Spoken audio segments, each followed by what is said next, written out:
বন্ধুরা, তোমরা সবাই নিশ্চয়ই অনেক ভালো আছো। আমরা আজকে শিখব আরেকটি নাম্বার নিয়ে। তো আমরা এর আগে নাম্বার 1 অ্যান্ড নাম্বার 2 শিখেছি, এখন শিখবো আমরা নাম্বার 3 নিয়ে। তাহলে তোমরা এটা দেখে look, listen, say and count, দেখে কাউন্ট করো। তাহলে এখানে কয়টা বল আছে? একটা বল। তাহলে এখানে কি আছে? 1 বল। তারপর দেখো এখানে একটা ক্যাট আছে, তাহলে এটা কি হবে? 1 ক্যাট। যখন এখানে 2টা ক্যাট হয়ে গেল, এখানে 2 ক্যাটস। এবং এখানে যদি আরও একটা ক্যাট দিয়ে দেয় তাহলে 1 2 3 ক্যাটস। তাহলে এটা কত ক্যাটস? 3 ক্যাটস। ওকে, তাহলে এখানে 1 ব্যাট, 2 ব্যাটস অ্যান্ড 3 ব্যাটস। তাহলে এখানে কি হয়ে যাবে? 3 ব্যাটস। ওকে, অ্যান্ড এখানে 1 ডগ,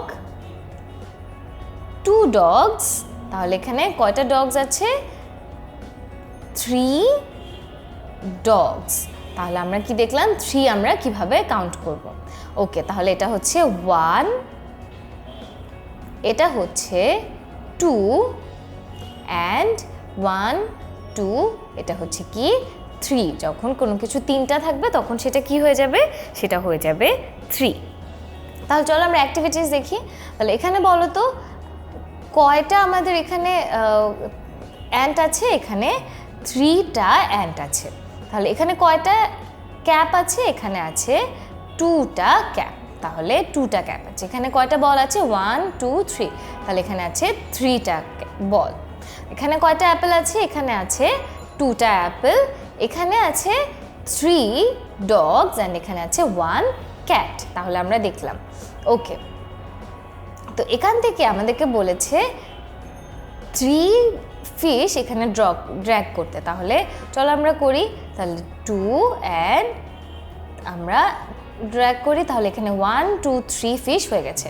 এখানে বলেছে একটা ফিশ ড্র্যাগ করতে, তাহলে 1 ফিশ আমরা ড্র্যাগ করলাম। তারপর এখানে বলেছে 2 ফিশেস ড্র্যাগ করতে, এখানে 2 ফিশেস। অ্যান্ড এখানে বলেছে 3 ফিশেস ড্র্যাগ করতে, তাহলে 1 2 অ্যান্ড 3 ফিশেস আমরা ড্র্যাগ করে ফেললাম। ওকে, তাহলে এভাবে আমরা দেখলাম যে এখানে কয়টা ফিশ আছে? 2টা। এখানে আর কয়টা ফিশ লাগবে 3 ফিশেস হতে?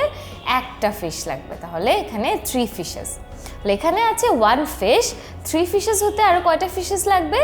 2 ফিশেস লাগবে। তাহলে 2 ফিশেস। তাহলে এখানে কয়টা ফিশেস হলো? 3 ফিশেস। অ্যান্ড এখানে একটাও নেই, তাহলে আমাদেরকে 3 ফিশেসই নতুন করে আনতে হবে। তাহলে এখানে কয়টা ফিশ হয়ে গেল? 3 ফিশেস। ওকে, তাহলে বলো তো এখানে কয়টা অ্যারোপ্লেন আছে? এখানে অ্যারোপ্লেন আছে 3 অ্যারোপ্লেনস। ওকে, তাহলে এই ভিডিওতে আমরা দেখলাম যে কিভাবে আমরা নাম্বার 3 কাউন্ট করতে পারি এবং নাম্বার 3 সম্পর্কে আরও অনেক মজা করে শিখলাম। এর পরের ভিডিওতে এভাবেই আমরা কোনো অ্যালফাবেট বা নাম্বার শিখে ফেলবো।